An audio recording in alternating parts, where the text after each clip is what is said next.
Big lobster roll fan over here, apparently. I was going to say 6 to 8 people is generous. On the number of people that will actually get a bite.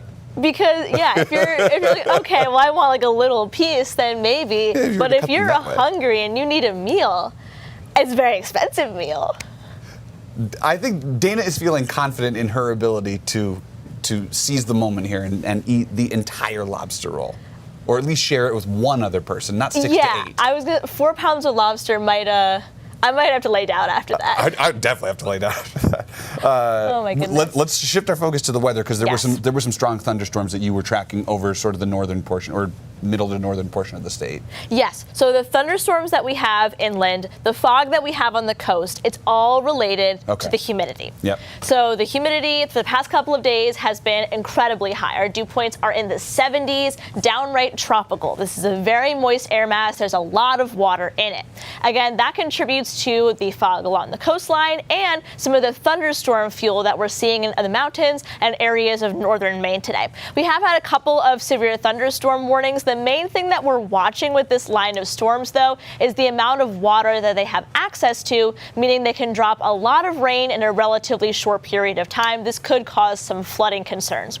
The line itself has started to break up a little bit, seeing some of the thunderstorm activity near Millinocket, Lincoln, and Dover-Foxcroft moving across I-95 and into Route 2. Again, lots of heavy rain and lots of lightning associated with some of those storms. The severe thunderstorm warning, though, that was over the Dover-Foxcroft and Milo areas has since expired. So because of the amount of moisture in the air, we do have a flood watch in effect for the areas here shaded in green. That means you could see some flooding. It does not mean that flooding is happening or imminent. This is because of these slow-moving storms could have some torrential downpours, and that may cause some drainage issues or some stream or river rising. So it's something that we'll certainly be keeping an eye on overnight before that front passes through. And the front will be passing through late tonight. So we're still going to see our thunderstorms throughout the next couple of hours. And then you can see the front pretty clearly here, defined by this line of storms moving through areas of central Maine at about midnight. Behind this front, the storm activity will be ending. It'll be taking the clouds, the precipitation, and the humidity with it. So it's going to be a significantly more comfortable weekend. So starting off the day Saturday, we'll have a little bit of cloud cover in down East Maine, but a lot of sunshine for everyone as we get into the afternoon. It'll also be quite warm. Temperatures getting into the upper 80s in some spots, but it'll be a lot less humid, so I think more comfortable.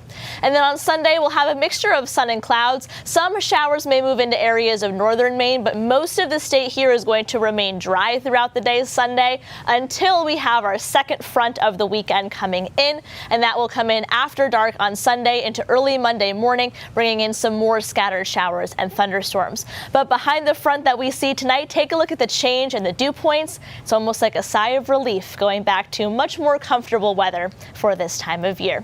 So again, we have those two fronts, the one tonight and then the one Sunday night, and then an area of high pressure will start to set up early next week.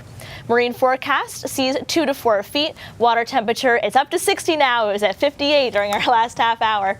So we'll keep watching those scattered showers and thunderstorms over the next few hours. Again, if you do see any flooding, report it to your local authorities. And as always, do not drive through any flooded roads, Chris. Turn around, don't drown. One of my favorite sayings from working in Texas, where you never know how much or how little road is under a flooded and even area. just a couple of inches of fast-moving water can move a lot of very heavy objects. Including a car. Including a car. Yeah. National Weather Service coined that phrase, turn around, don't drown. Always want to heed that. If you see damage or flooding and you can get video or pictures in a safe way, we'd always appreciate them on the Near Me section of our News Center Maine app. But even if you have to wait till the storm is over, we'd rather you be safe and get the pictures afterward. 100%. Dana, thanks so much.